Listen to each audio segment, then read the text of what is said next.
Bienvenue aux invités au rendez-vous économique. Bienvenue évidemment aux adhérents. Et puis un petit rappel des règles d'usage. Vous pouvez les voir aussi sur l'écran qui s'affiche. Vous voyez, on commence à être bien équipé maintenant. Donc je vais vous demander de mettre votre téléphone en mode avion, sinon ça peut perturber, faire des interférences, parce qu'on est beaucoup en sans fil avec les micro-cravates. De ne pas fumer, de ne pas vapoter, de ne pas filmer non plus, puisqu'il y a des caméras qui sont là pour ça. Mais par contre, vous pouvez. Qu'est-ce qu'on peut faire, Pascal ? Tu vas nous le rappeler, s'il te plaît. Je crois que c'est en 3 points. Ah, quel cabotin celui-là. Alors donc, vous pouvez prendre des photos, évidemment. Vous pouvez prendre des photos. Et puis, je vais vous demander, enfin, de ne pas parler trop fort pendant les interviews. Comme consigne, vous pouvez aussi... Il y a un endroit pour pouvoir mettre les cartes de visite. Donc, voilà, exactement, là où nous indique Pascal Waffler, juste derrière lui. Le manche debout qui est caché. Après, à venir dans cette émission, donc il va y avoir une série d'interviews de 5 minutes. On a toujours 5 minutes en interview, pas plus de 5 minutes, après on coupe. C'est comme ça.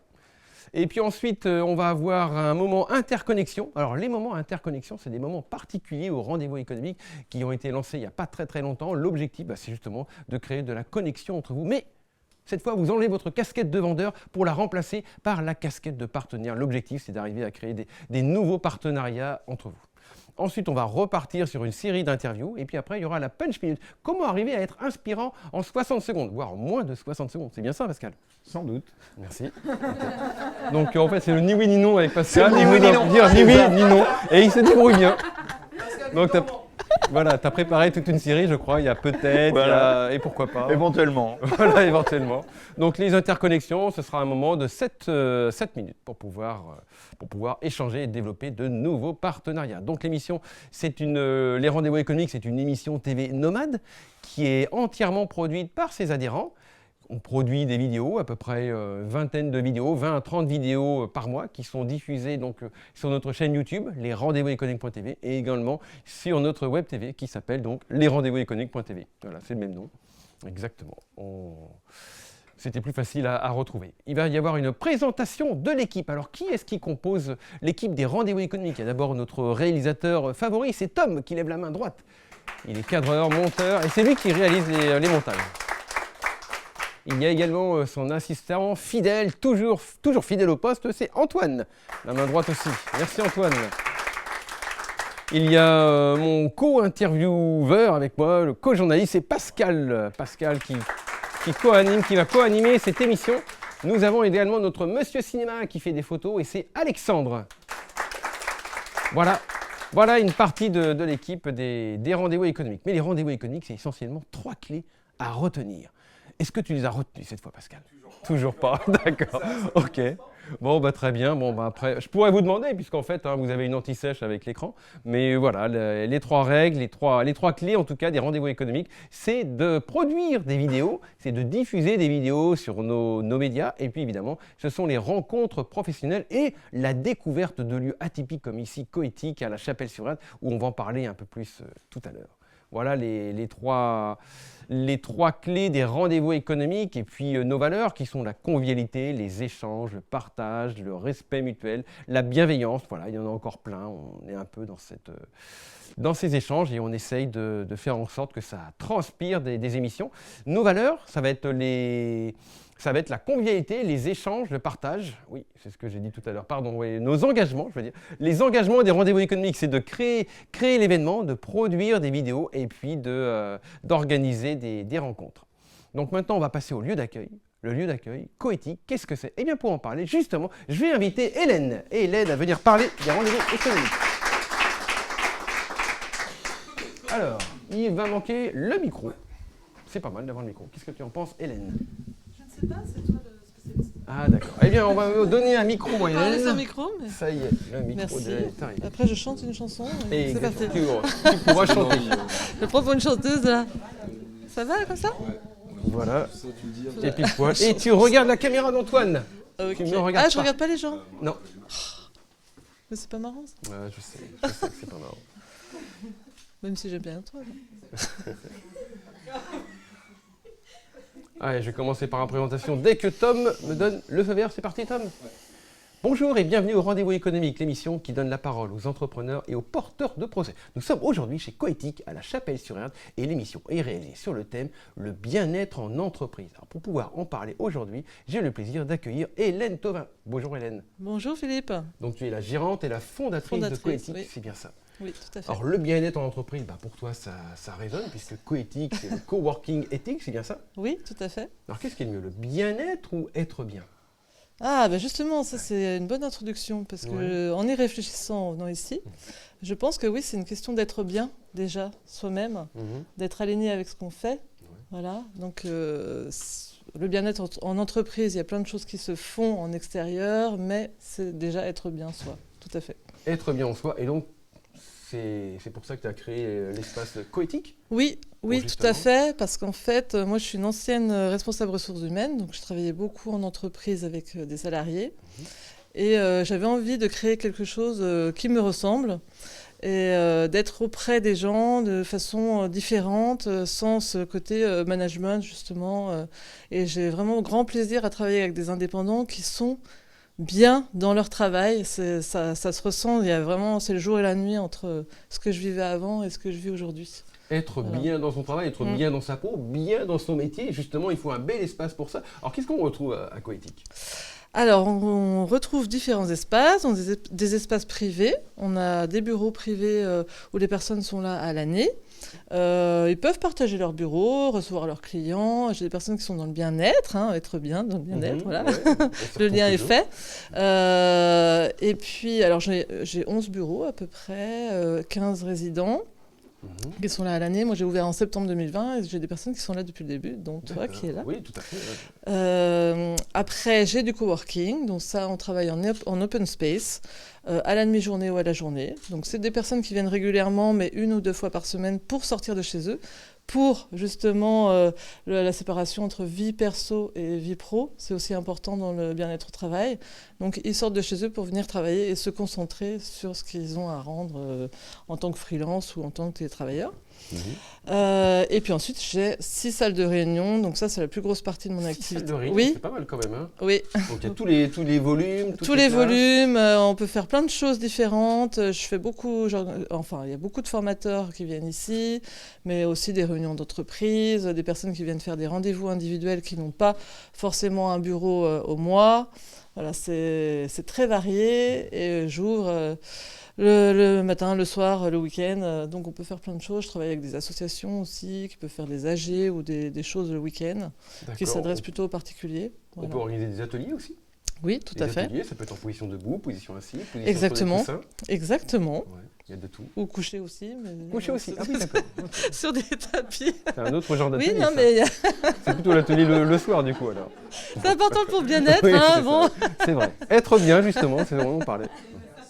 Non, des ateliers d'hypnose, méditation aussi, enfin il y a plein de choses qui se passent. Et c'est ouvert vraiment à tout type d'activité, qu'on soit TPE, PME. Exactement. Est-ce qu'il y a eu des métiers atypiques qui sont venus ici? Des métiers atypiques moi je trouve qu'il y a plein de métiers atypiques. Je sais pas, par exemple un photographe qui vient de faire des shootings photos, par exemple, des personnes qui font des vidéos, voilà, des plateaux de comme ici, voilà. Je peux avoir des médiums aussi, c'est vrai que c'est atypique, voilà. D'accord. Donc un médium qui va faire une séance de médium. Oui, en fait en conférence ici le week-end, ça arrive. Mais c'est pas moi qui organise, mais c'est une association. Ok, donc vraiment tout le monde peut venir. Et ça va de combien de personnes à combien de personnes? C'est quoi la limite? Dans cette salle, on peut être jusqu'à 40 personnes assises, mais après, je pense 60 debout. Voilà. Donc oui, on peut organiser des séminaires aussi d'entreprise. Comme café, viennoiserie. Café, voilà, télé, domiciliation aussi, j'oublie toujours de le dire. Domiciliation d'entreprise pour avoir une adresse pro, que ce soit les résidents ou des personnes qui sont extérieures, qui commencent. Son adresse pro et puis recevoir ses clients et quand même continuer à travailler chez soi. Voilà, tout à fait. Et rencontrer plein de gens sympathiques. C'est ça, tout à fait. Éthique. C'est ça. Et éthique. Tout à fait, Philippe. Un slogan pour terminer?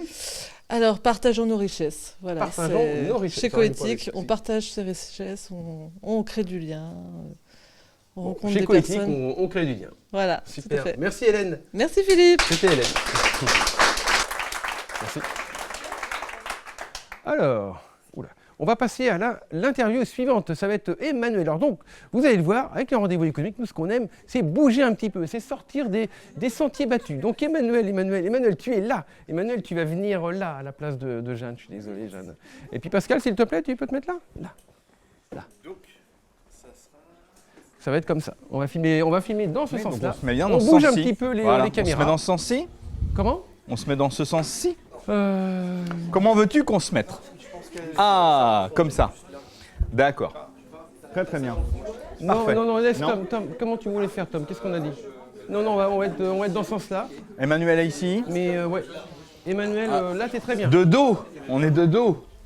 Alors là, peut-être que Ah le oui, public peut à se ce moment mettre là. tu veux, ou alors tu veux te décaler sur ta droite peut-être, non? Non, je préfère. C'est possible À ce là moment-là. parce que Qu'est-ce qu'on pense, Tom?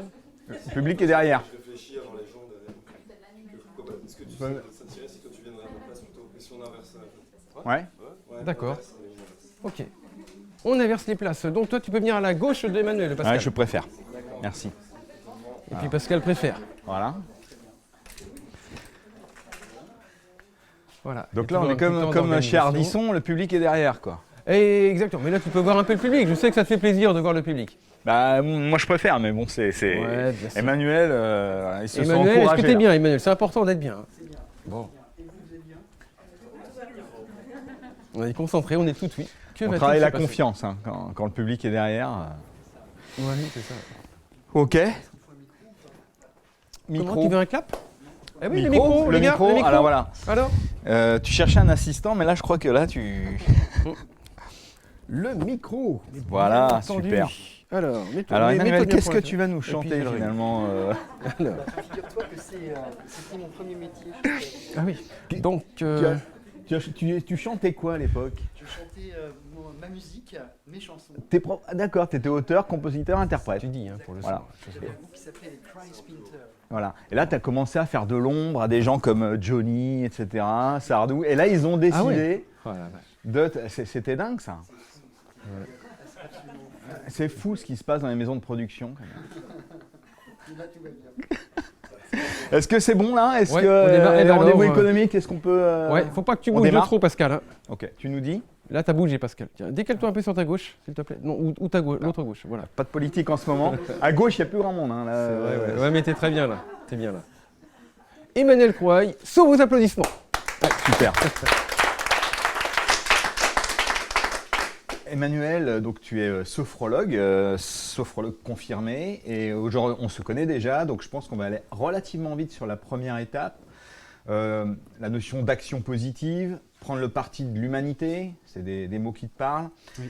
L'évolution vers un mieux-être. Aujourd'hui, l'émission est consacrée à cet aspect. Tu es expert en sophrologie et en communication non violente. Andragogie, c'est aussi oui, tout à fait. un autre aspect. Et puis surtout, ce matin, tu veux nous parler d'une nouvelle dimension. Oui. Aujourd'hui, tu es confirmé en tant que formateur pour le CNFPT. Entre autres. Entre autres. Mm. Et à ce titre-là, tu as souhaité ce matin nous parler de cet aspect, voilà, comment on est un praticien et comment on devient un formateur. Tout à Alors, fait. est-ce que, on va démarrer là-dessus, comment le langage se fait soin? C'est quelque chose qui te parle, est-ce que tu peux nous expliquer? Alors en fait, c'est vrai qu'on a tendance à parler, on a deux modes de communication, on a le mode analogique et un mode digital. Et en fait, le mode analogique, c'est parler avec des images, des métaphores. C'est vraiment un mode de communication qui est utilisé par beaucoup de personnes en fait depuis la nuit des temps. On peut voir dans l'histoire, par exemple, la Bible. Enfin voilà, c'est un discours très où on parle avec des images, les métaphores. Et en fait, on peut utiliser ces métaphores pour amener du bien-être. Et c'est là où je peux intervenir en tant que formateur, c'est-à-dire apprendre aux personnes à communiquer d'une autre manière. C'est-à-dire, au lieu de communiquer avec un raisonnement construit, etc., c'est amener des images. Par exemple, on peut parler d'un radeau qui passe une rivière et puis faire prendre conscience que peut-être ce radeau, on peut le laisser passer et pour monter une montagne, par exemple. Mais l'idée, c'est que la personne prenne conscience par elle-même. On ne va pas imposer, on n'impose rien du tout. C'est vraiment la méthode, on parlait de la sophrologie et donc aussi la pratique ericksonienne en fait, de l'hypnose. C'est en fait que la personne par elle-même, par sa propre introspection, découvre en elle des ressources qui peuvent s'exprimer. Alors soit ça va être par image, soit ça va être le corps qui va ressentir des choses, soit ça va être les mains qui peuvent se rapprocher. Il y a plein de pratiques en fait d'introspection personnelle qui peuvent nous amener à aller mieux et il y a justement cette histoire d'action positive, c'est-à-dire que le bien que je vais me faire dans mon esprit ou dans ma psyché ou dans mes émotions va avoir une incidence sur mon corps. Mais le bien que je peux me faire aussi dans mon corps va avoir une incidence sur ma capacité de réflexion, sur la gestion de mes émotions, sur des choses comme ça qui peuvent nous conduire à un mieux-être. Et en fait, voilà, on peut utiliser la communication, c'est-à-dire une communication non violente déjà, une communication avec les métaphores pour amener la personne à peut-être s'interroger et à prendre conscience de certaines choses. C'est vraiment cette notion de conscience. Et quand on prend conscience, en fait, il y a c'est comme ce bord. La conscience, c'est vraiment quelque chose qui peut s'ouvrir, en fait. C'est vraiment, on est dans cette notion d'ouverture de la conscience. Et lorsque la conscience s'ouvre, eh bien, on va vers un mieux-être. On est déjà plus apaisé par rapport aux événements. On prend les choses de manière différente. On s'ouvre un petit peu au monde et au champ des possibles. Et ça, c'est vraiment quelque chose que j'ai envie d'impulser partout, quoi. Impulser partout, ça veut dire que dans cette démarche de formation, aujourd'hui, tu es amené à former des praticiens. Oui. Est-ce que tu peux nous dire dans quel cadre ça peut s'opérer ? Par exemple, en ce moment, c'est avec des aides-soignantes et des psychologues, entre autres, et ça va être comment, à la fois déjà par l'introspection, je peux me préparer à ma journée ou à vivre à revoir des événements d'une autre manière, mais ça peut être aussi amener les personnes à cette introspection. Si tout d'un coup, je suis avec toi, Pascal, et tout d'un coup, je t'invite à réfléchir à des moments agréables, de vacances ou autres, je suis sûr qu'en quelques secondes, naturellement, tu vas être là, ah ouais, c'était bien ce moment-là, c'était super sympa. Et ton corps, il va réagir, il va être dans le truc en fait. Et puis je peux continuer, je peux t'emmener. Et rien que ça, ce petit moment, en fait, en hypnose, c'est un petit moment de transe, mais de transe très légère. Mais on peut tous être en transe, par exemple. Peut-être que vous êtes là en transe, à m'écouter. Et là, il va se passer quelque chose. Et vous êtes en train de penser à vos vacances, je suis sûr. Ou autre chose, des moments agréables, positifs. Eh bien, rien que ça fait du bien. Et ça peut être en quelques secondes, ça peut être en 2-3 minutes. Le matin, j'imagine ma journée, ça va être la journée la plus parfaite. Et je pense à ça, et je me mets dans ces trucs positifs, et tu vas voir, ça change la vie. C'est vraiment... Trois points que tu évoques, la notion de réification, la notion de thérapie narrative, la notion de carte mentale. Donc finalement, tu proposes aux gens d'intérioriser un certain état d'être. Oui. De manière à ce que ça resplendisse ensuite. On est bien d'accord, tu disais le langage se fait soin pour des gens qui sont déjà soignants. Oui. Et juste pour conclure, est-ce que tu as déjà vu chez les gens que tu formais, est-ce que tu as déjà des retours sur comment ils se sentent ? C'est impressionnant. En fait, tu parles de réification, c'est super intéressant. C'est quand tout d'un coup, alors ça c'est la thérapie narrative de Michael White, c'est tout d'un coup, ton problème, tu le mets à côté, tu le poses. Nous, on a tendance à penser en Occident que le problème c'est nous. Et il y a d'autres manières de percevoir les choses, c'est-à-dire en fait le problème ce n'est pas nous. Nous tout va bien, quoi. Par contre on a des problèmes. Mais quand tout d'un coup tu chosifies, c'est-à-dire tu vas lui donner une forme, tu vois par exemple quand j'ai un petit accès de colère, eh bien je vois un petit diablotin qui arrive. Je dis ah non, s'il te plaît, je te vois venir toi. Tu veux me pousser à faire des trucs un peu pas cool, hein.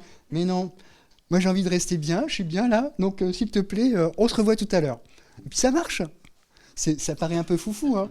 Je suis d'accord, mais en même temps, on prend les choses différemment. On observe la situation, on le pose par exemple dans la main, ça peut être, on peut le voir, on peut le dessiner, on peut le peinturer, on peut l'écrire, on peut le brûler, on peut refaire ce qu'on veut.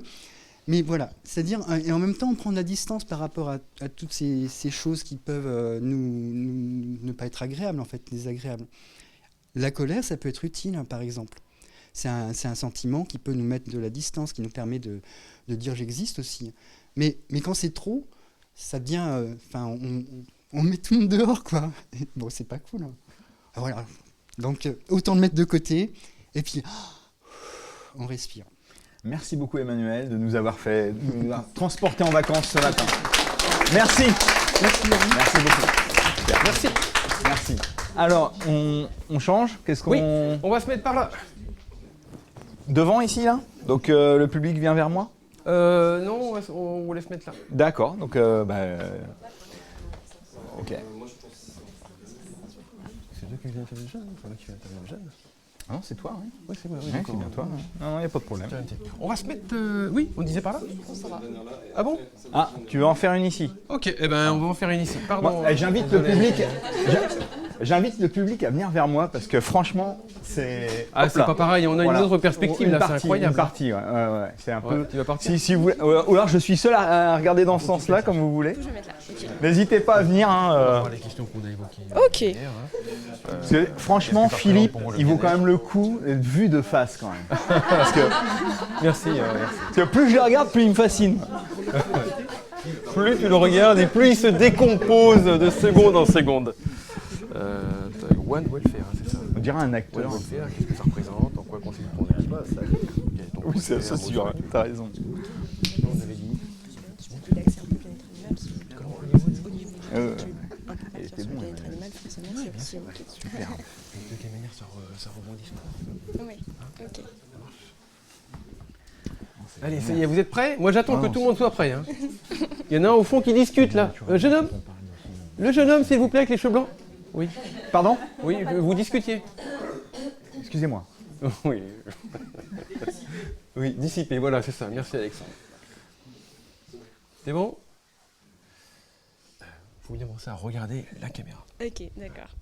Bonjour et bienvenue au Rendez-vous économique, l'émission qui donne la parole aux entrepreneurs et aux porteurs de projets. Nous sommes aujourd'hui chez Coéthique à la Chapelle-sur-Erdre et l'émission est réalisée sur le thème du bien-être. Et pour pouvoir en parler aujourd'hui, j'ai le plaisir d'accueillir Jeanne Platz. Bonjour Jeanne. Bonjour. J'ai bien prononcé Jeanne Platz, c'est bien ça? Platz. Platz, ok, d'accord. Platz. Donc on va parler de bien-être. Alors qu'est-ce que ça représente pour toi, le bien-être? Bah écoutez, moi je viens d'une formation scientifique. Alors les scientifiques, ils aiment bien donner des définitions et découper les choses. Et donc la définition du bien-être, elle évolue tout le temps un petit peu, mais là il y a un espèce d'accord pour dire qu'on peut le diviser en plusieurs parties. Donc on peut parler du bien-être physique. Donc être bien, pouvoir se nourrir, manger, être confortable. On peut aussi parler du bien-être mental, se sentir bien, pouvoir exprimer des émotions positives. Et au niveau des animaux, on a aussi créé une troisième partie parce que c'est pas toujours facile de savoir si eux sont dans un état de bien-être. Et donc on a aussi l'aspect pouvoir exprimer des comportements naturels propres à l'espèce. Donc moi je suis spécialisée en animaux de ferme, d'élevage. Donc ça va être par exemple pour une poule pouvoir explorer son environnement. Pour un bovin, aller pâturer dans un pré, voilà, manger de manière normalement, enfin physiologiquement, on va dire, comme il est conçu. Le bien-être animal, c'est quelque chose qui découle naturellement vers toi, vers l'être humain? Oui, tout à fait. D'ailleurs, on a cette notion de bien-être qui relie les animaux, les humains et la planète. Il y a un concept qui commence à émerger en se disant que tout est un peu lié.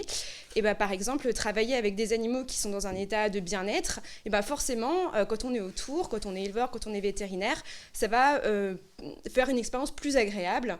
Donc il y aura par exemple pour l'éleveur la fierté d'être éleveur, d'avoir des animaux qui sont bien. Pour un vétérinaire, ça va être un accès plus facilité aux animaux pour pratiquer ses soins. Donc c'est vraiment très important. D'accord. Alors ce qui est nouveau, c'est que le bien-être en entreprise, c'est justement devenu une question légitime. En quoi ça résonne ça pour toi? Ça résonne complètement parce que comme je vous le disais déjà, au niveau pendant longtemps en tout cas dans l'activité agricole, le bien-être c'était pas vraiment un sujet de prédilection. Voilà, après la Seconde Guerre mondiale, on a juste demandé aux agriculteurs de produire plus pour arriver à une autonomie alimentaire. Voilà, ce qui s'entend tout à fait. Et donc maintenant, ce sont des concepts qui commencent à émerger.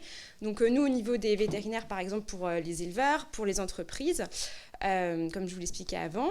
Et puis, au niveau de mon activité personnelle, moi, me lancer en tant qu'indépendante, c'est aussi quelque chose qui va participer à mon bien-être personnel. Voilà, pouvoir gérer mon équilibre vie pro, vie perso.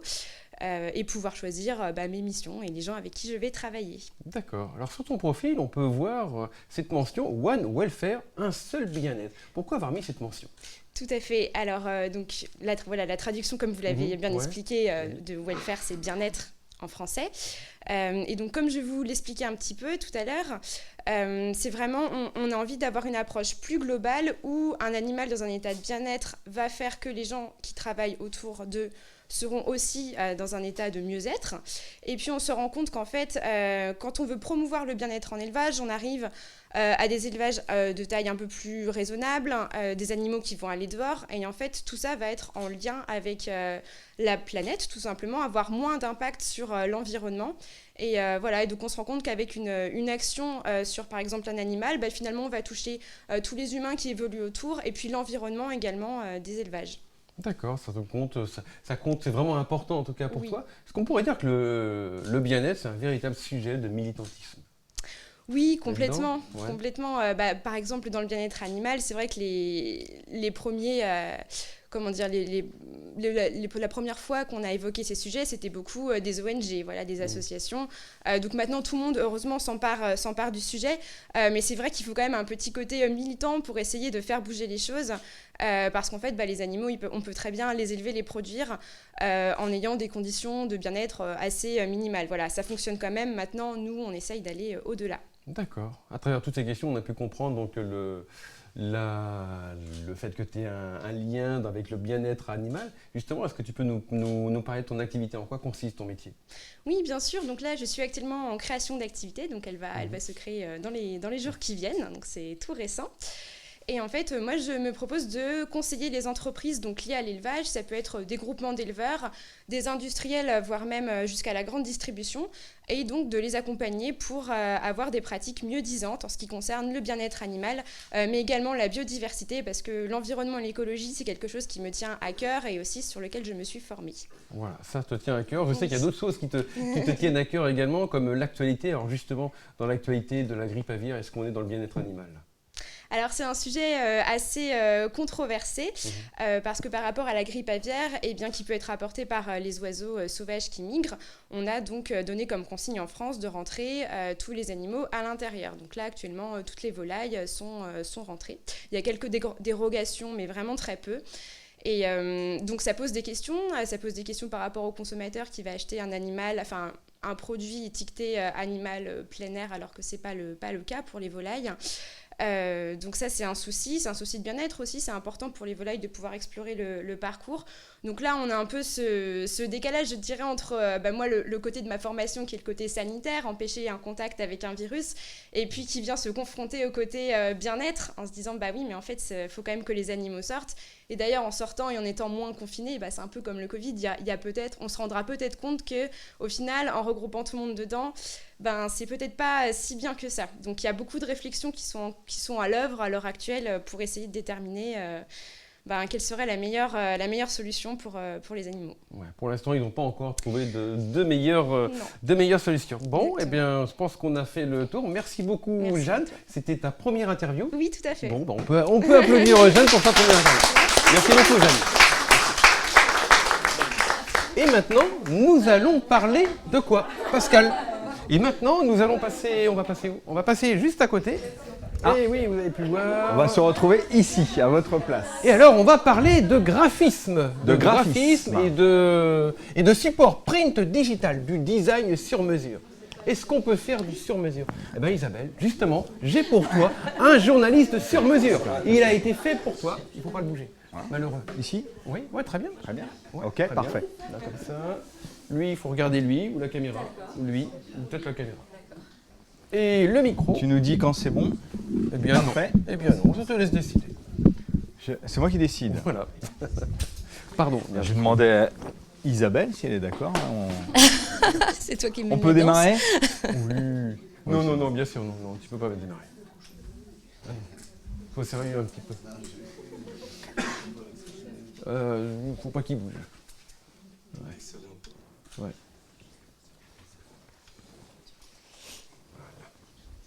Ah, on passe à l'appareil photo. Alors.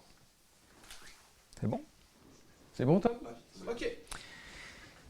I comme Isa. Donc Isabelle, merci beaucoup Isabelle Delamer. Donc ce matin on parle de bien-être et donc ça peut paraître un petit peu atypique par rapport à l'activité. Alors il y a deux choses qui peuvent être intéressantes. Bien-être par rapport à une création d'entreprise qu'on vient de voir juste avant. Bien naître, comment la naissance finalement d'une entreprise peut se passer correctement. Et il semblerait que le fait d'avoir des outils de communication qui soient performants, donc bien-être à sa propre activité, c'est quelque chose que vous proposez aux gens. Donc est-ce que vous pouvez nous parler du cœur de votre activité? Tout à fait. Moi, ça consiste en fait à soulager la charge mentale de l'entrepreneur en lui proposant des supports, des visuels qu'il pourra véhiculer en ayant déjà des supports professionnels, c'est-à-dire pas du bidouillage maison. Et après, les choses s'enchaînent. On construit petit à petit son identité visuelle, son image de marque, son leitmotiv et son authenticité surtout. Moi, je l'aide à personnaliser son image avec des visuels qui lui sont propres, qui lui sont dédiés, qui sont dédiés à son activité. C'est réfléchi par rapport aux couleurs, par rapport aux typographies qu'on utilise, aux images aussi qu'on utilise, parce qu'il faut savoir que les images dont on peut se servir et qu'on peut piocher partout ont des droits d'auteur et il faut savoir les utiliser et il faut faire très attention à ça. Et justement, ce bien-être, on a l'impression que les personnes qui ont fait appel à vous, je l'ai vu surtout sur les commentaires qui étaient faits par rapport à votre prestation, on avait le sentiment qu'ils se sentaient bien avec la commande qu'ils avaient faite. Et donc, dans votre présentation, vous expliquez transmettre avec fierté tous vos supports et ils parlent de vous. Alors, c'est quoi votre démarche? Ma démarche, en fait, c'est de faire comme une immersion dans l'activité des gens, parce que j'adore discuter avec les gens. Et du coup, je m'approprie un petit peu l'activité des personnes et je les aide à faire ressortir ce qu'il y a de mieux et de ce qu'il faut faire connaître aux autres. Et effectivement, les avis qu'on me donne, c'est parce que je me plonge en fait. Et moi, je ne lâche pas les gens s'ils ne sont pas contents. Et moi, ma meilleure satisfaction, c'est leur plaisir, quoi. En fait, voilà. Et effectivement, ensemble, nous réveillons le meilleur de votre image. C'est-à-dire que finalement, vous mettez en valeur un certain nombre de choses. Vos astuces, qu'est-ce que c'est? Mes astuces, c'est de faire parler les gens. Et en fait, c'est une astuce un peu personnelle que j'ai pas vraiment travaillée. Ça vient comme ça. C'est quand on est créatif. Il y a des choses qui s'expliquent pas. Mais il y a des images qui me viennent quand on me parle, quand on m'explique des choses sur une activité ou sur une façon d'être ou sur les clients qu'on veut viser. Il y a des choses qui viennent. Bien sûr, il y a des choses qui se mettent en place après avec une stratégie commerciale ou de marketing. Après, il y a des choses qui s'enchaînent que moi je connais et après c'est ce qu'on appelle le branding aussi, c'est que voilà, il y a des choses qui se découlent les unes des autres et qu'il faut surtout garder un fil conducteur de ce qu'on met en place. Vos clients disent de vous l'écoute et donc ce matin on en parle puisqu'on est sur le bien-être. Ils parlent du soin aussi, soin aux finitions, le rendu irréprochable des supports. C'est important pour vous? Oui, parce que je suis exigeante envers moi-même. Donc, je me dis que je n'ai pas le droit à ce qu'on pense que je fais les choses par-dessus la main. Et comme je travaille avec mes mains, forcément, voilà, j'ai une attention toute particulière aux finitions. Oui, je veux que l'image que les personnes prennent, en fait, parce que après c'est à eux, c'est plus à moi, c'est eux qui les véhiculent. Je veux qu'ils soient fiers de ce qu'ils ont comme produit. C'est plus à moi, c'est à eux. Donc après, s'ils sont pas contents, s'ils voient un petit défaut, forcément ils vont pas être heureux de le véhiculer. Ça va nuire à leur image. Donc ça découle de plein de choses. Donc finalement, les supports rendent confiant. Oui. Rendre confiant en soi. Tout à fait. Parlons des supports quand même, parce est-ce qu'on peut faire la liste un peu, elle est assez longue, mais est-ce qu'on peut en faire une petite liste quand même? Alors, moi, je suis spécialisée dans le print et le digital. Donc, le print, c'est tout ce qui est posé sur des supports en impression, que ce soit des affiches, des cartes, des bâches, tout ce qui est support. Et le digital, en fait, ça peut être les mêmes visuels, mais pour être diffusé sur des réseaux, par exemple. Donc il y a vraiment une ligne, et cette ligne-ci, celle que vous créez en fait à force d'écoute, vous avez une citation, le design est l'ambassadeur silencieux de votre marque. Ça veut dire que finalement, on part sur une image et ensuite, on la duplique. On ne la duplique pas forcément, mais on la fait évoluer aussi au fil du temps, parce que rien n'est figé. C'est pas parce que vous avez construit une image à un instant T qu'il faudra la garder pendant 30 ans. Elle évolue avec vous, vous évoluez en tant qu'entrepreneur, vous faites des formations, vous avez d'autres spécialités, donc il y a des petits embranchements. On fait pareil avec les visuels, on les adapte aussi.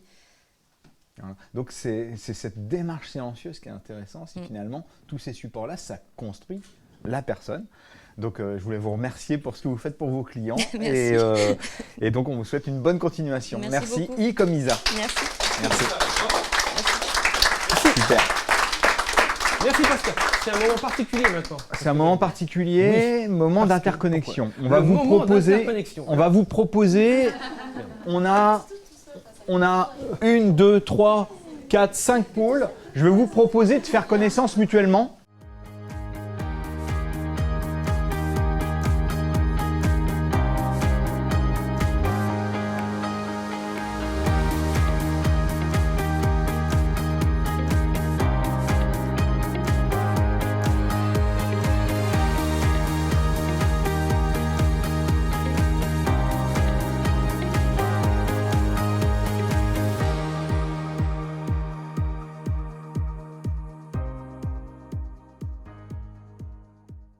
Alors, attention.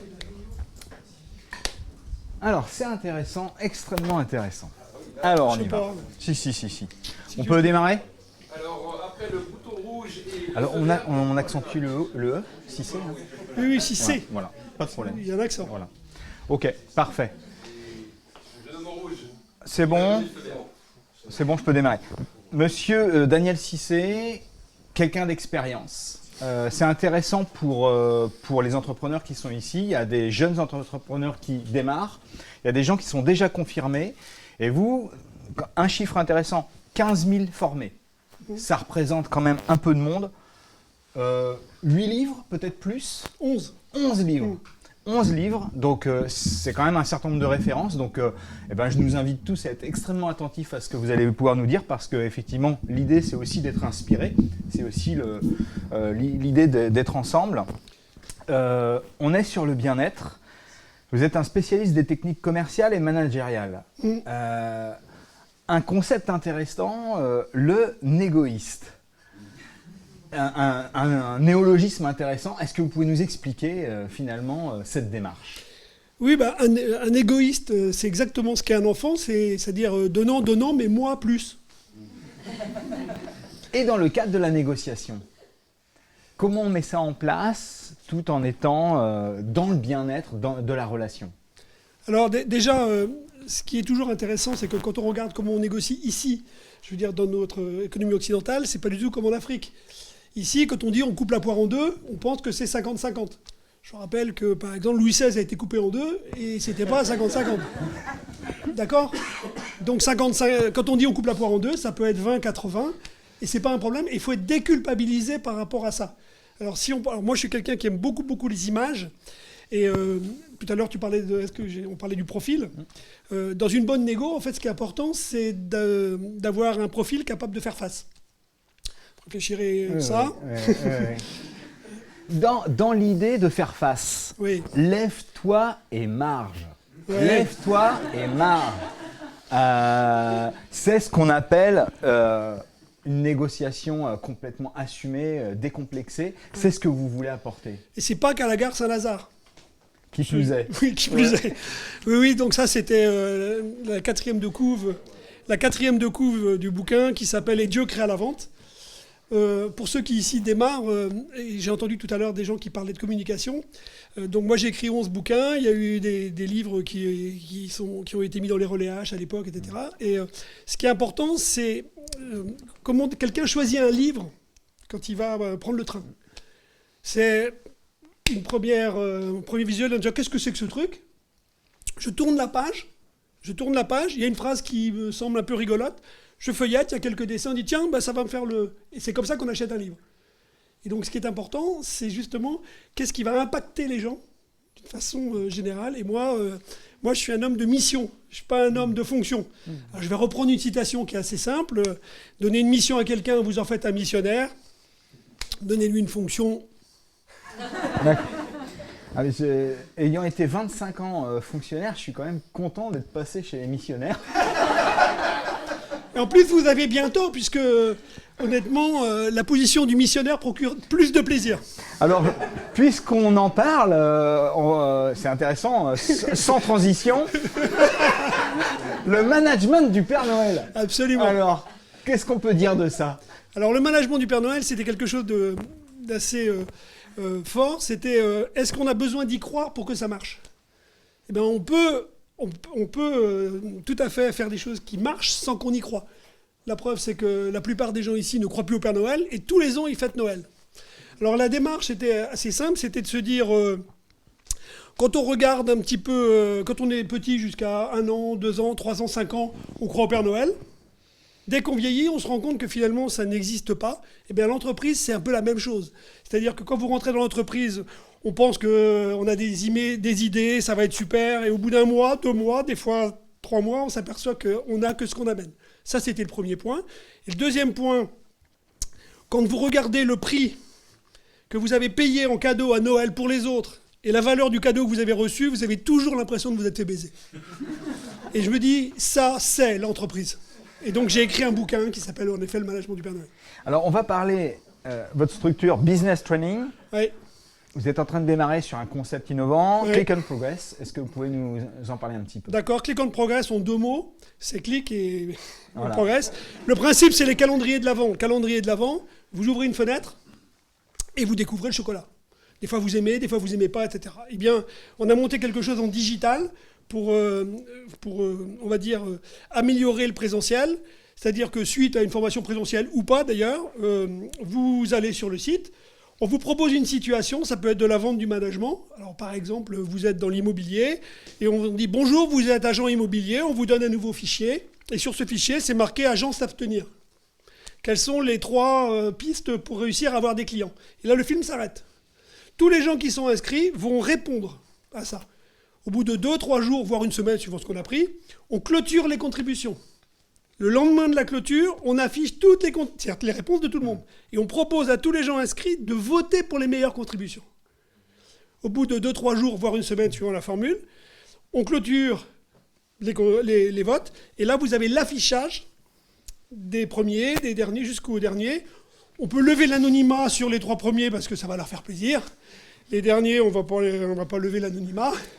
En même temps, il y a l'avis de l'expert, c'est-à-dire le formateur qui, sur un petit film de 6-7 minutes, va compléter un peu les réponses et donner des éléments. On ouvre un forum pour que les gens puissent continuer à discuter ensemble et avec le formateur.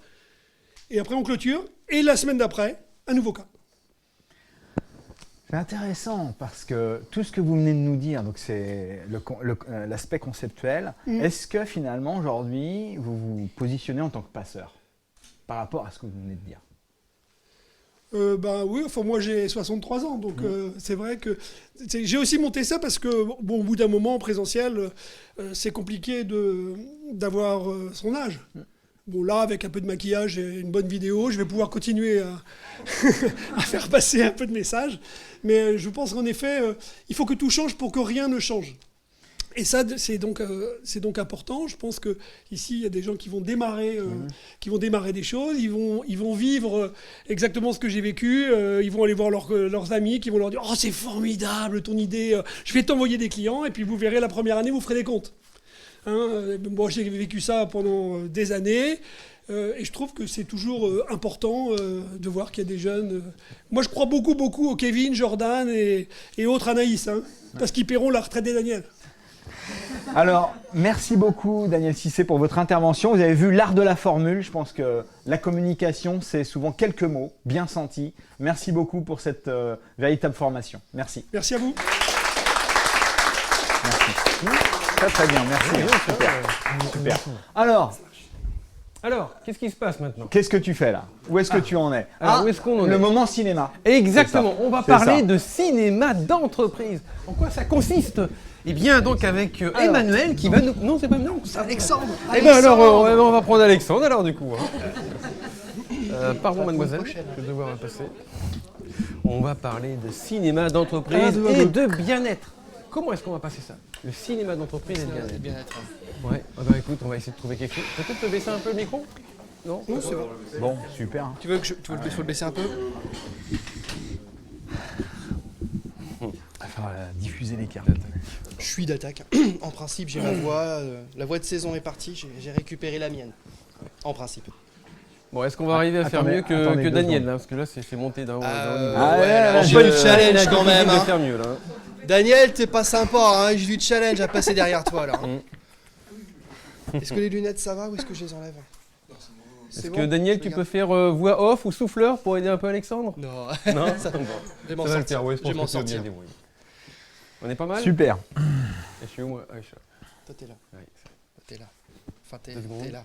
Il y a les autres, je Ouais, je suis regarde là. l'autre.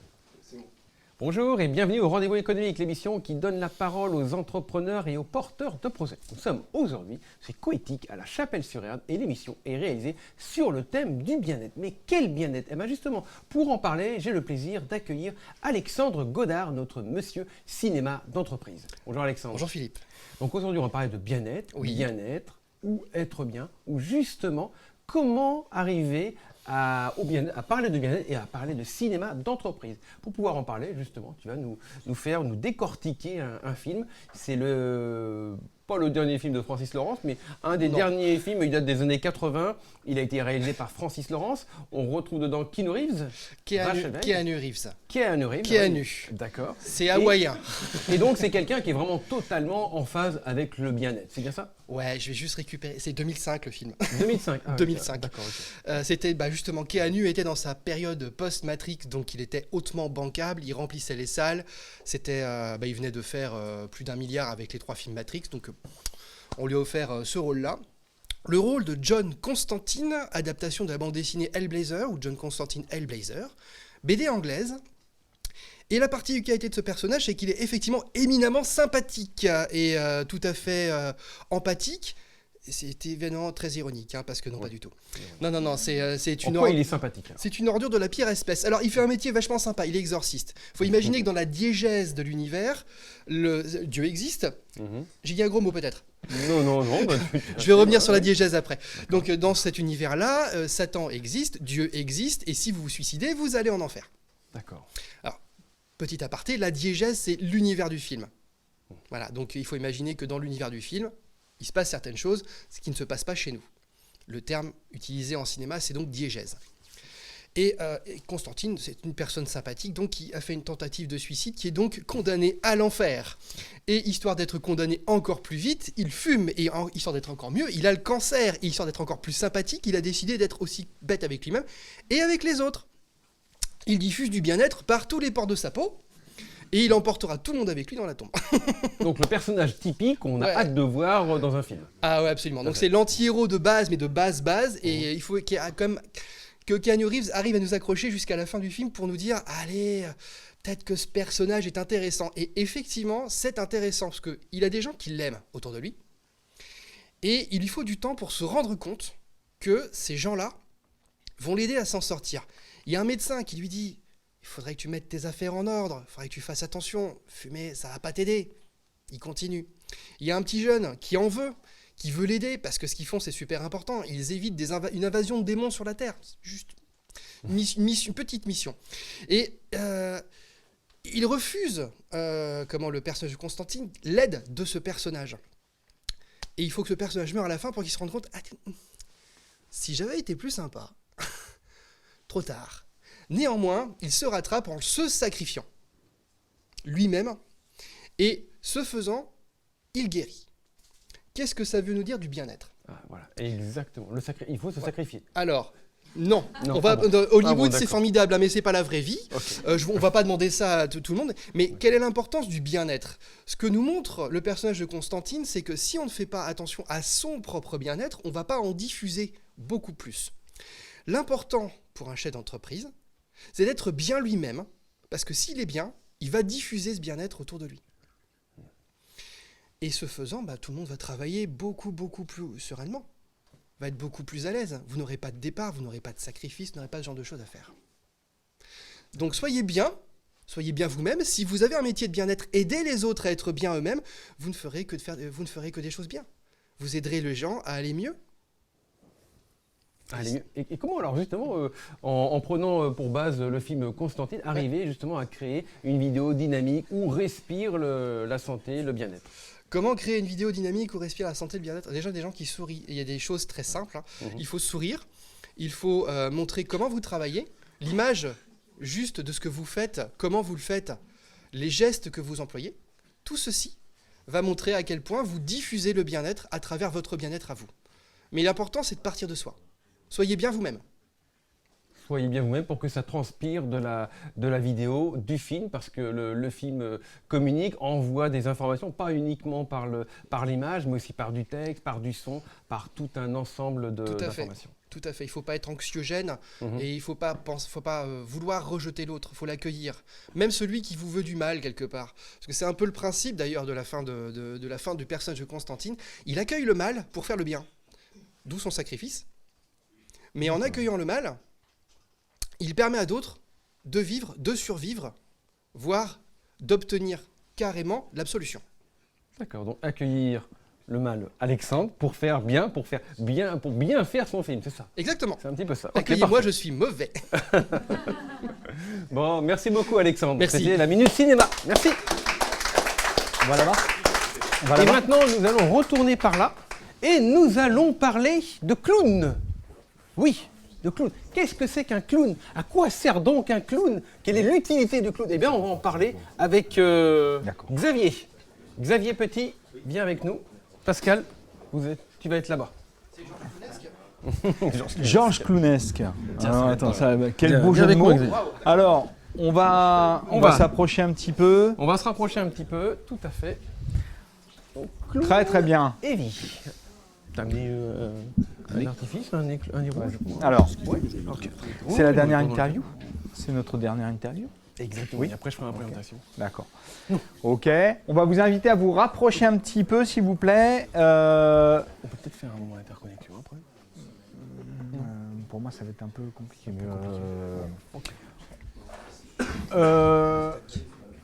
Habituellement, Philippe invite une association à se présenter. Mais effectivement, en préparant l'interview de M. Xavier Petit, je me suis rendu compte aussi qu'il y avait aussi une entreprise en parallèle. Donc je pense qu'on va faire le lien entre les deux, parce que c'est extrêmement intéressant. Tu me diras quand ça sera OK? On a combien de temps? Maintenant, à chaque émission, on va donner la parole à une association. L'objectif, c'est justement de donner cette parole à une association qui a un vrai projet bénévole et qui est en recherche justement de bénévoles qui a un projet d'actualité et un message à passer. C'est bien ça, Xavier? Oui, oui. Merci. Donc on va... Alors ce qui est intéressant, c'est que... Bon, c'est tout ce que je voulais. Oui, c'est tant mieux. Merci. Donc le lien entre l'entreprise et l'activité de Xavier et l'association, l'affiliation, elle est directe. Donc ça va être intéressant. Je pense qu'on va quand même essayer de faire les deux aspects. Et c'est bon, donc on va démarrer. Ah, okay. On va démarrer. Alors je pense que l'interview qu'on a eue juste avant a donné quand même des clés sur effectivement le fait de transpirer la joie, le bonheur. Ouais. Et effectivement, Monsieur Xavier Petit, vous êtes un spécialiste RH. RH, rendre heureux. Ah ouais. Alors c'est l'histoire de votre vie.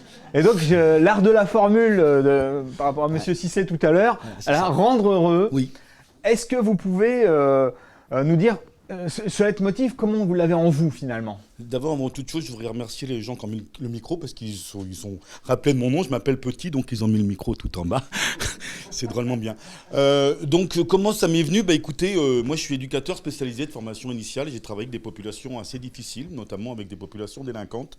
Et je me suis rendu compte que si j'utilisais pas l'humour, en tout cas cette forme de décalage, je m'en sortirais difficilement parce que ça va bien les bastons, mais avec ma taille et mon poids, à l'époque, je pouvais pas faire grand-chose. Donc, j'ai utilisé un autre outil qui s'appelle l'humour, le décalage, la communication décalée pour permettre de passer d'autres messages différemment. Et puis au fur et à mesure, c'est en travaillant sur ce sujet, en allant un peu plus loin sur l'humour, qui est un vrai véritable outil de bien-être quand on l'utilise correctement. La dérision, l'autodérision, apprendre à rire de soi, j'ai tenté de le développer auprès des autres personnes. Donc en effet, par la fonction clown, évidemment, tout le monde connaît le clown. Si évidemment je mets mon nez là, c'est mieux comme ça. Là voilà, donc je suis clown. Tout de suite, ça donne une image, je donne une impression. Ah, ce monsieur, il caricature. On donne. Vous parliez d'image tout à l'heure, en effet, l'image elle est posée, je suis clown. Si j'enlève mon nez, je ne suis plus clown, hein, là je suis en civil. Eh bien, en l'occurrence, on peut tout à fait lier les deux. C'est-à-dire qu'en étant clown, on a une image qui nous est tout de suite amenée, transpirée de l'extérieur, on amène quelque chose.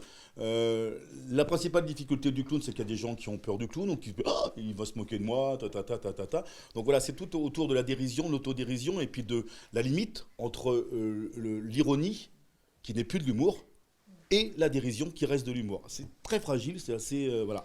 Et donc, c'est tout le travail que je mets en place. L'association Clown et Vie que j'ai fondée donc, il y a 10 ans, c'est suite à une expérience au Québec. J'étais clown hospitalier dans le milieu pédiatrique, parce qu'en France, il y a surtout le clown pour les enfants. Et puis, je suis parti au Québec, et j'ai découvert que le clown avait une autre fonction, notamment auprès des personnes âgées, des personnes en situation de handicap. Et donc, lorsque je suis revenu en France, j'ai fondé l'association Clown et Vie, qui désormais intervient dans 20 EHPAD, puisque c'est notre principal public, c'est les EHPAD, avec une spécialisation autour de l'accompagnement fin de vie. Nous accompagnons des gens qui ont décidé de partir de la vie avec des clowns. Donc nous, c'est notre boulot, c'est de dire mais c'est super de mourir, on va mourir ensemble. Voilà. Et donc je meurs quelques fois par jour. Je ressuscite juste après, je reviens et puis voilà. En général, les gens, au moment donné, ils veulent plus mourir, ils veulent rester en vie parce qu'ils ont bien rigolé, puis ils disent bah, en fait c'est chouette quoi. Alors nous, on est très déçus parce qu'on se dit, bah oui, mais nous, on était venus pour mourir. Alors, après, il faut revenir à un état de bien-être alors qu'on était, on était super, quoi. Voilà, donc voilà, c'est le but. Et maintenant, j'accompagne dans les entreprises, autour, notamment dans le médico-social, puisqu'actuellement, c'est vrai que c'est un peu tendu dans le médico-social, hein, je ne vais rien vous apprendre. Les hôpitaux, les EHPAD, c'est un peu, voilà. Les soignants qui en ont un peu marre, eh bien, je leur permet, par des formations, des ateliers, du coaching individuel également, de prendre de la distance avec tout ce qui se passe et de se dire à un moment donné, bah, le bien-être, il est partout. Si en effet, et ça a été dit et je redis, c'est-à-dire que si vous transpirez le bien-être, vous allez amener le bien-être automatiquement autour de soi. C'est inconscient, c'est voilà, c'est toute la force de l'être humain, c'est de proposer d'aller amener quelque chose. Vous avez une autre question peut-être? Tout à fait. Ce qui est intéressant, c'est on a d'un côté le clown et puis à côté de ça, on a un coach certifié, médiation et gestion de conflits, relations parents-enfants et ados en particulier. Effectivement, c'est intéressant de voir ce grand écart. Ouais. Ça veut dire qu'il y a vraiment du relief. Ouais, maintenant que vous le dites, j'en prends conscience là. Voilà. Mais justement, comment vous arrivez à faire ce grand écart? Ouais. Parce que le contenu, effectivement, c'est de la résolution de différentes problématiques. Et finalement, ça marche. Bah oui, le grand écart, ça s'apprend, hein, c'est simple. Oui. On commence tout doucement et puis au fur et à mesure, on écarte. Voilà. Alors, on ne va pas revenir sur la notion de missionnaire de tout à l'heure, on va se reconcentrer. Mais d'ailleurs, j'ai pas compris. C'était l'inverse. Histoire de fonctionnaire, missionnaire, j'ai pas tout bien compris. Alors, parlez-nous de Bardouf. Ah, Bardouf. Bah, Bardouf, c'est lui, Bardouf. Bardouf, c'est lui. Là, c'est Bardouf. Voilà, là, je m'appelle Clown Bardouf. Alors, logiquement, il faut un couvre-chef pour être un nez et un couvre-chef suffit pour être clown. Et là, évidemment, je suis dans un autre personnage. C'est un peu schizophrénique. Hein. Voilà, j'ai deux personnages en un seul. Lorsqu'on arrive dans mon personnage de Clown Bardouf, évidemment, je ne suis plus Xavier Petit, je suis Clown Bardouf. Donc, même si évidemment, c'est toujours moi qui interviens, mais là, j'ai des fonctionnements qui sont liés au clown. Et en l'occurrence au clown accompagnant, parce que c'est le nom que j'ai donné, c'est le clown accompagnant. Au Québec, on parle de clown thérapeutique. En Belgique, on va parler de clown relationnel. Tout ça, c'est la même chose. C'est d'accompagner des gens qui sont en situation de vulnérabilité. Nous, c'est notre boulot. Alors, on ne fait pas de clown spectacle, on ne fait pas de... Voilà, même si, bien sûr, on est issus un peu tous du théâtre. On est principalement dans l'accompagnement de personnes en situation de vulnérabilité. On a Bardouf et on a Voilà. Alors, qui est Voilà? Voilà. Voilà. Ah, voilà. Ça vous dit quelque chose? Oui, non. Pas vraiment. Alors, pourtant, c'est sur vos fiches. Alors, oui. Je croyais que c'était un autre personnage. Alors, parlons des autres personnages. Oui. Vous n'êtes pas seul dans l'association. Il y a d'autres personnes qui interviennent. Oui. J'ai formé 80 clowns depuis 2012. 80 clowns ont été formés. Environ 25-30 interviennent au sein de l'association Clown et Vie, donc Vendée, Loire-Atlantique, Maine-et-Loire. Donc, au fur et à mesure, là, cet après-midi, il y a encore une intervention. Hier, j'étais en intervention à Leger, par exemple. Voilà, donc à l'EHPAD de Leger, et donc on intervient dans différents lieux. On nous demande, c'est des contrats à l'année, et on accompagne soit régulièrement les mêmes personnes, pour avoir un suivi médical, puisque avec nous, les personnes ont très souvent des comportements différents de ceux qu'ils ont. Voilà, il y a des gens qui parlent plus ou bien qui sont très très grandes souffrances. Et avec nous, on va passer dans des trucs complètement incroyables. Dernier exemple en date que je citais tout à l'heure, c'était un monsieur qui est très très agressif, qui est en fin de vie, qui est très très très agressif avec tout le monde. Il envoie péter tout le monde. Il est extrêmement violent. C'est un monsieur très très costaud. Il était dans son lit et donc nous avons pris ce parti d'y aller. Et les soignants ont dit vraiment, si vous arrivez à le décoincer, ça va être super. Et avec ma collègue, nous sommes arrivés. Nous avons fini à 2 sur le lit avec lui, en train de lui demander, comme il allait mourir, sur le numéro de son compte pour récupérer l'argent, parce qu'il nous avait dit qu'il avait 320 000 euros sur son compte. Donc nous étions en train de tenter de le faire parler. Nous avions baissé les rideaux de la chambre avec la petite lampe à côté. Nous avons les moyens de vous faire parler. Voilà. Donc ce monsieur était hilar, complètement hilar. Et on est resté une demi-heure. Et il voulait plus qu'on quitte sa chambre. Il était là pour nous donner presque le numéro bancaire, mais on n'a pas eu la fin. Peut-être est-il décédé depuis. Je n'ai pas... voilà. Voilà, ça c'est typiquement le genre de choses qu'on met en place dans nos trucs de clown. C'est-à-dire que nous, on va plus loin que ce que d'habitude les gens vont dire. Quand les gens disent oui, faut pas dire ça, Ginette, la vie est belle. Nous, on dit oui, c'est génial, vous allez mourir, on va partir ensemble. Il y a d'autres situations, une situation de tension forte, parfois justement, dans la relation parent-ado. Oui. Vous intervenez de la même manière, ce sont les mêmes processus, comment ça se passe? Alors, en coaching, non. Là, je fais souvent des médiations. Donc en effet, mais lorsqu'on est en clown et lorsqu'on intervient en service pédiatrique, nous avons un service à La Roche-sur-Yon avec des ados. Si les parents sont là, on est autant pour les parents, voire plus parfois, que pour les ados. Quand ils voient que leurs ados commencent à sourire, ça va bien, ça va mieux. Idem pour les enfants, lorsqu'on voit un enfant avec des perfusions, des choses, et d'un seul coup on voit l'enfant qui va se mettre à jouer avec les clowns, les parents sont rassurés, c'est bon, ça va mieux, tout va bien, impeccable. Donc là on sait que nous, notre mission, elle est autant pour les parents que pour l'enfant. Idem pour les personnels soignants, qui viennent, on les soulage. Nous on a dans des EHPAD des gens qui choisissent leur planning en fonction du moment où les clowns viennent, parce qu'ils savent que pendant les 2 heures où on va être avec eux, on met le bazar enfin le bazar, gentiment, hein. Mais on va déconner, on va faire des choses qu'on ne ferait pas. Voilà, ils sont ravis ça leur donne aussi une bouffée d'air. Le bien-être en entreprise, c'est aussi ça, c'est-à-dire que dans le monde médico-social, où c'est tellement tendu en ce moment, à la fois le clown ou bien un accompagnement autre est indispensable. Ouais. Dans cette démarche, finalement, vous avez déjà des retours. Des retours de la part de la plupart des gens.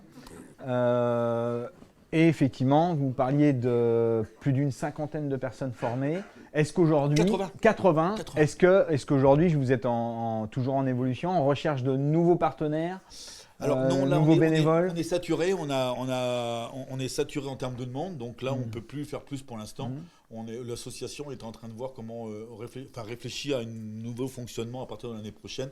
Là on a notre nombre on refuse du monde, on a refusé depuis le début d'année 11 structures qui nous ont demandé, donc on ne peut plus... voilà. Alors ce qu'il nous faudrait, oui, c'est des bénévoles. Ce sont des clowns. Voilà, sont des clowns formés, mais la formation c'est 9 mois, c'est assez long. C'est assez costaud quand même, hein, parce qu'on leur demande là un profond travail sur soi. On parlait d'introspection tout à l'heure. Oui, tout le monde ne devient pas clown, c'est pas parce qu'on met un nez et une casquette qu'on devient clown, accompagnant. On est quand même confronté à des choses, des fois, voilà, faut prendre un peu de distance, on travaille sur soi. Voilà, c'est d'abord un travail sur soi. Eh bien, merci beaucoup pour cette interview. Monsieur Petit, on vient de découvrir un grand homme et on est vraiment content. Merci beaucoup. Merci. Merci beaucoup. Super. Tu veux plus partir sur la punch minute, ouais. Plutôt. Ok. Donc maintenant, ça va être un moment particulier, c'est la punch minute. La punch minute, vous avez vu, c'est facile d'être inspirant, comme nous l'a montré Xavier. En moins d'1 minute, on vous demande d'être inspirant. Tout le monde peut passer devant la caméra, vous mettez là, juste devant la caméra, et vous racontez une histoire vécue, une histoire sympa, une histoire inspirante, quelque chose qui va nous redonner le punch. Qui veut commencer?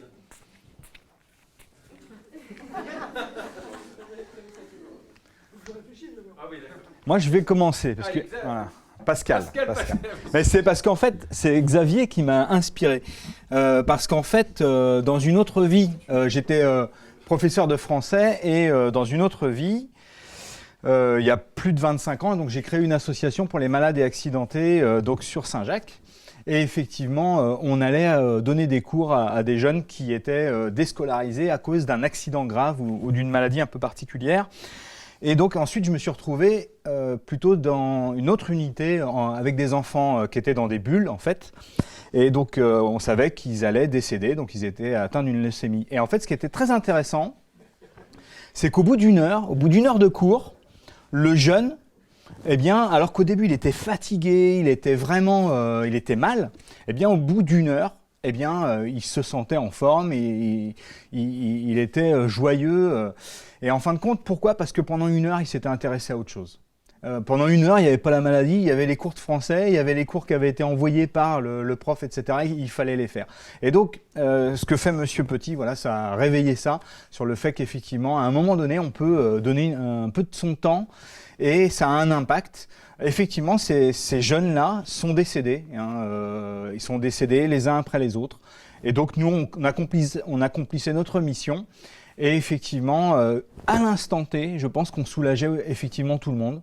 Et donc, pour tout vous dire, sur l'autre service à Saint-Jacques, eh bien, au début, j'étais seul. Après, on était 3. Après, on était 5. On était 10. Et à un moment donné, sur le 3e étage de Saint-Jacques, eh bien, il y avait plein de salles où il y avait des profs qui allaient donner les cours. Et quelques temps plus tard, eh bien, c'était à l'époque où Ségolène Royal a rendu obligatoire le fait qu'au bout de 15 jours de déscolarisation, un jeune doit avoir une poursuite de scolarité. Donc ça veut dire que finalement, ce qu'on fait, ensuite va devenir institutionnalisé. Donc peut-être qu'un jour, on aura plein de clowns dans les hôpitaux, dans les EHPAD, et ça sera obligatoire. Donc ce sera peut-être à cause ou grâce à Monsieur Petit. Voilà. Bravo. Alors,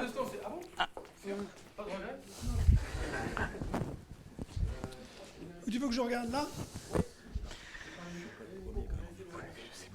C'est bon, t'as le son? Ça te va? Bien, alors si on a une minute, moi je voudrais parler de performance. Qu'est-ce qui fait que quelqu'un est performant?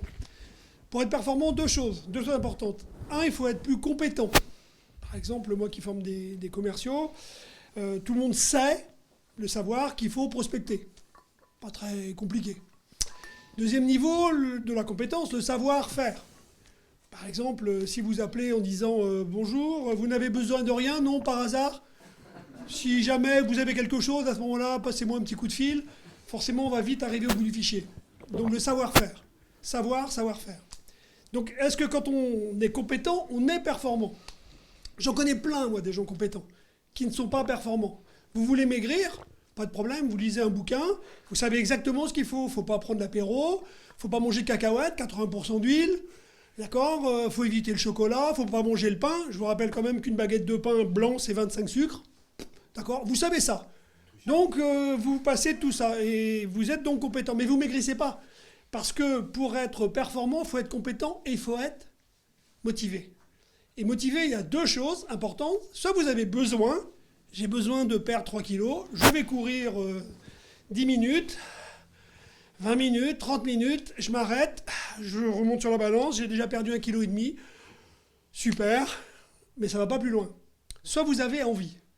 Et quand vous avez envie, pour aller courir, pour maigrir, pour apprendre, il n'y a pas de problème de météo.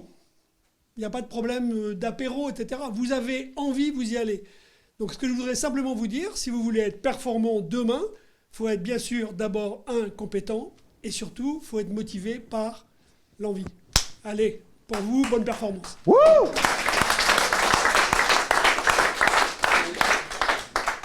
Vous avez vu, c'est facile. Allez, Alexandre.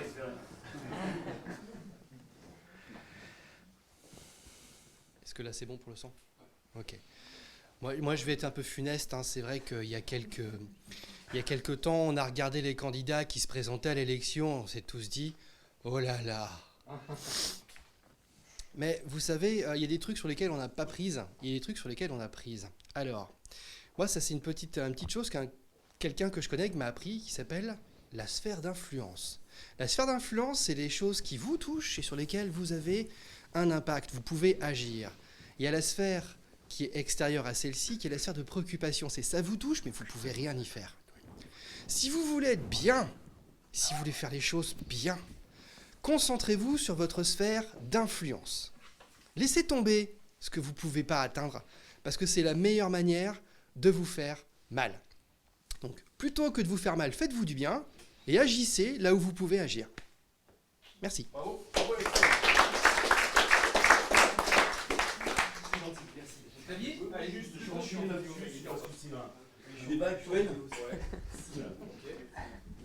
Il va te prendre en photo, tu vas retourner. Si, vas-y, prépare-lui. Prépare-lui. Il faut que tu retrouves une autre idée. Si, vas-y, Bon. prépare-lui. Oui, non, juste, c'est vrai qu'on parle de campagne électorale, on parle des médias et tout. Et actuellement, dans les médias, on nous rabâche le fait que c'est une réalité que 30% depuis le début de l'année des soignants ont démissionné ou sont en arrêt de travail. Donc on ne parle que des 30%. Mais on ne parle pas des 70% restants, qui sont quand même une grande majorité, et qui, eux, ont besoin d'être accompagnés. Eh bien, en effet, on va d'abord s'intéresser, en tout cas, moi, c'est mon boulot, c'est de m'intéresser aux 70% restants. Les 30%, ils ont décidé, c'est leur choix, soit d'être en arrêt maladie, soit de démissionner. Eh bien, moi, je préfère m'intéresser, c'est une conception personnelle, en tout cas un concept personnel, aux 70 qui, eux, vont rattraper le travail des collègues, et puis qui vont donner toujours encore, parce qu'ils ont une vraie motivation, ils ont une vraie envie, ils ont des vraies compétences, ils sont très performants.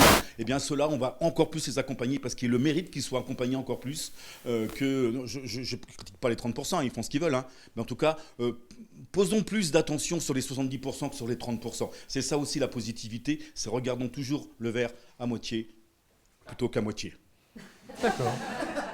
C'est bon ça, hein? Ouais, Ou l'inverse. Bon, on va rester là-dessus. On va arriver à ça.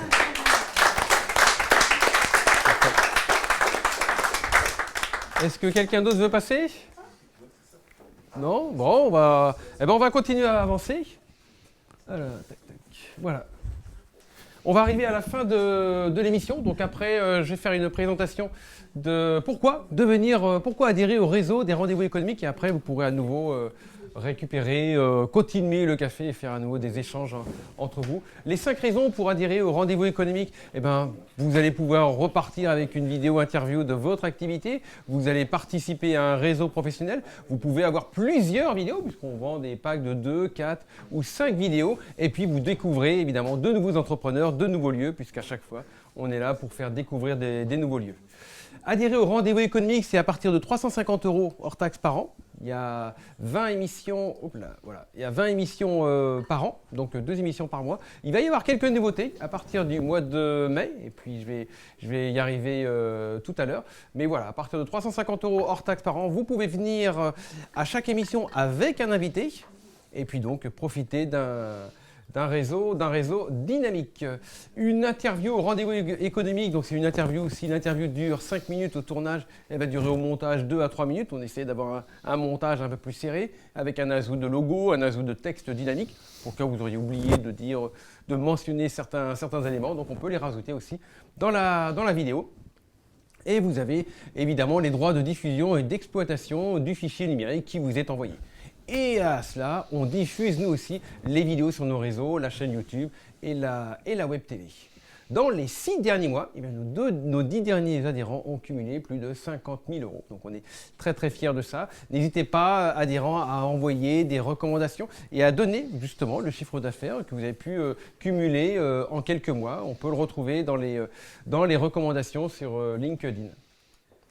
L'actualité à venir, eh bien la prochaine émission, ça va être le 6 mai, on va s'engager sur le bas carbone. On est en partenariat avec Novabuild et la ville de Nantes. On va être sur un chantier, le chantier du groupe scolaire du Coudray.